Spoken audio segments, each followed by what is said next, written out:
네, 굿모닝 행정학 진행하는 여러분의 영디 최영희입니다.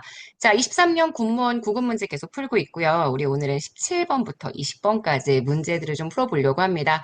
군무원 문제가 어떤 건 조금 애매하고 어떤 건 좀 괜찮고 그래서 여러분들이 괜찮은 문제는 정말 잘 푸시고 좀 애매한 문제는 여러분의 독해력을 발휘해서 가장 정답에 가까운 선지들을 골라내는 방식으로 하셔야 된다는 얘기 제가 굉장히 많이 드렸죠. 우리 오늘 푸는 문제들은 문제가 아주 예뻐서요. 그냥 여러분들이 다른 생각 안 하시고 원래 공부하던 대로만 풀어주시면 될 것 같습니다.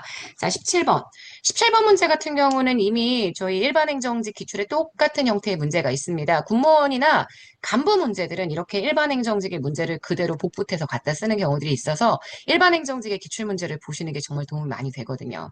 다음 중 전략적 인적자원 관리, 전략적 인적자원 관리는 인사관리를 앞으로의 장기적인 비전들을 고려해서 전략적으로 진행하는 방법을 설명합니다. 그래서 장기적이고 목표, 성과 중심적으로 인적 자원을 관리하죠.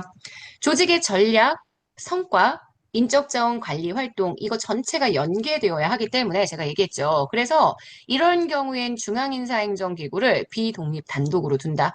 행정부 정부 조직에 들어가서 조직의 전략이나 성과 이게 무엇인지 현재 정부 조직의 어떤 전략이나 성과를 현재 생각하고 있는지 그리고 인적 자원 활동은 어떻게 연계시키는지 이런 거에 중점을 둡니다. 그래서 2번 맞는 선지가 되고요. 3번입니다. 인사 업무 책임자가 조직 전략 수립에 적극적으로 관여해요. 맞아요. 그래서 제가 수업 시간에 늘 비독립 단독형을 같이 기억해 주시라고 말씀을 드렸습니다. 이렇게 전략적 인적 자원 관리를 하려면 인사혁신처처럼 행정부 조직 내에서 독립되지 않은 독임제의 의사결정 기구가 인사 행정 전반을 책임져야 한다. 이렇게 말씀을 드렸죠. 4번 개인의 욕구와 조직의 욕구가 서로 윈윈해야 합니다. 개인의 욕구가 만약에 조직의 전략적 목표 달성을 위해서 희생되어야 한다면 지금 보시는 요 개인의 욕구라고 이야기하는 부분들이 나타나기 힘들고 정부 조직의 사람이 남아나지 않겠죠. 그래서 조직의 전략적 목표 달성을 위해 개인의 욕구는 같이 합치되어야 한다. 이렇게 설명할 수 있기 때문에 문제의 정답이 되는 틀린 선지는 4번입니다. 이 문제는 아예 정답도 지금 틀린 선지도 똑같이 출제가 되었던 내용이어서 아마 기출문제집 많이 풀어보셨던 분들은 이 문제 눈에 익는데 이런 생각하셨을 것 같아요.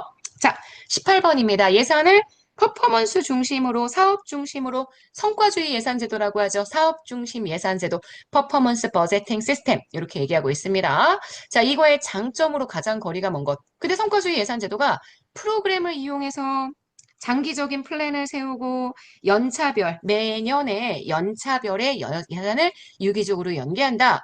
그러진 않을 것 같은데요. 요거는 플랜, 프로그램, 버제팅, 시스템, PPBS가 가지고 있는 특징으로 보셔야 할 테니까 18번, 1번은 현재 틀린 선지가 되고요. 오케이.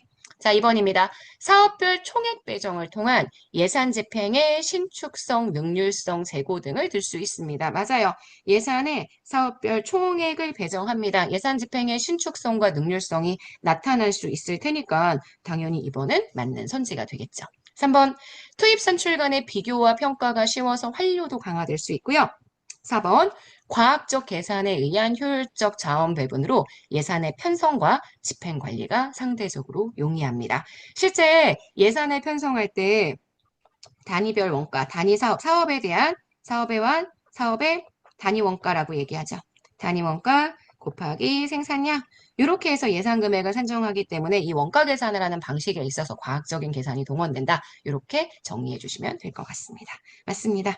그래서 18번 문제의 정답은 너무 확실하게 1번인데 1번은 쉽지만 사실 2번, 3번, 4번에 있는 성과주의 예산의 장점은 여러분이 좀 낯설게 느끼실 수 있는 표현들도 있어서 한번 쭉 읽어봐 주시면 도움이 될 것 같습니다.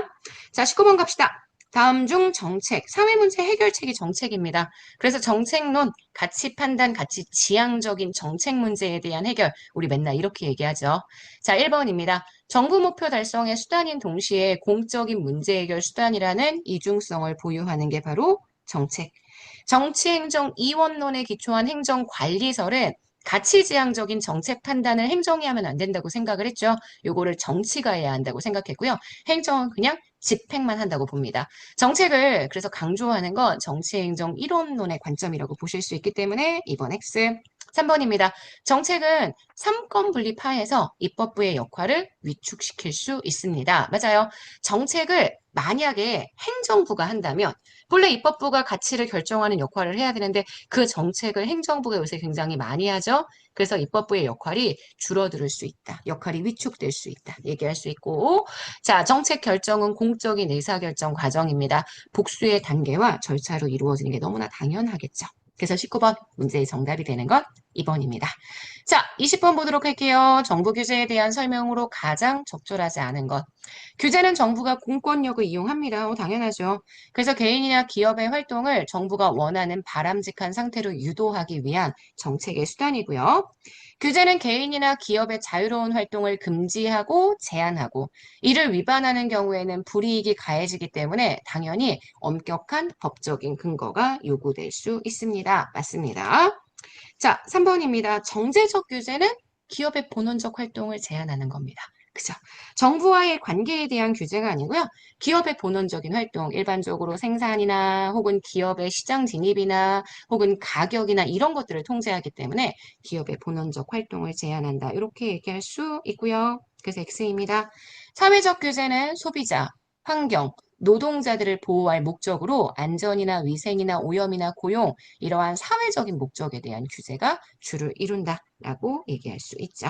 그래서 문제의 정답이 되는 건 현재 3번이 됩니다. 규제에 대한 전반적인 정의들을 설명하는 문장이어서 아마 잘 보시기 좋았을 것 같아요.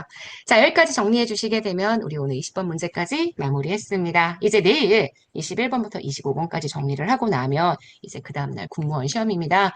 여러분들 계속 국가직이나 지방직을 보시면서 이 공무원 시험들을 준비하시는 경우들이 많기 때문에 더 떨리실까요? 네. 봤던 시험이라고 생각하시고 마음 편하게 먹고 오늘 내일 잘 정리해 주시면 좋겠습니다. 오늘 하루 정말 여러분 거고요. 내일 아침에 만날게요. 여러분, 안녕.